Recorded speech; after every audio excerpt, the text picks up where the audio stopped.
Party మారిన ఎమ్మెల్యేల తీరుపై మాజీ మంత్రి జగదీష్ రెడ్డి మండిపడ్డారు. తప్పు చేశామని ప్రజల ముందు ఒప్పుకోవాలన్నారు. లేదా పార్టీ మారలేదని కేసీఆర్ వద్దకు వచ్చి చెప్పుకోవాలన్నారు. నోటీసులు వచ్చాక కేసీఆర్ దగ్గరకు రావాల్సిన ఎమ్మెల్యేలు సీఎం రేవంత్ దగ్గరకు ఎందుకు వెళ్లారంటూ జగదీష్ రెడ్డి క్వశ్చన్ చేశారు. ఉప ఎన్నికలు రావటం ఖాయం, ఓడిపోవడం పక్కా అంటూ జోస్యం చెప్పారు. అవకాశం ఇచ్చిన పార్టీకి గెలిపించిన ప్రజలకు ద్రోహం చేసి పార్టీ ఫిరాయించి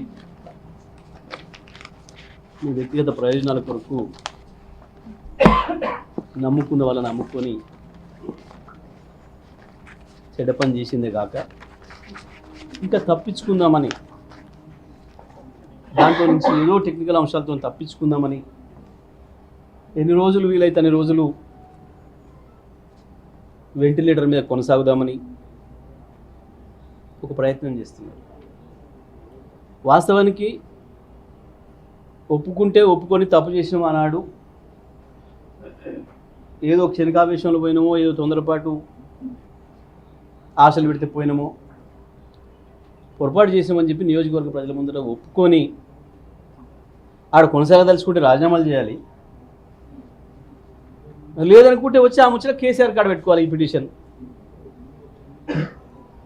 అన్న మేము మిమ్మల్ని వదిలిపెట్టిపోలేదు, మేమేదో అభివృద్ధి కొరకు పోయినాం, ఏదో అపోహపడి జగదీష్ రెడ్డో వివేకానందనో ప్రభాకరో తెలియక మా మీద పిటిషన్లు ఇచ్చిర్రు, మీరు మన్నించుంటే కేసీఆర్ కాడికి పోవాలి. వాస్తవానికి నోటీసులు వచ్చినాక ఏం జరిగింది? 10 మంది కేసీఆర్ దగ్గర పోలీసులు ఎక్కడ పోయినరు?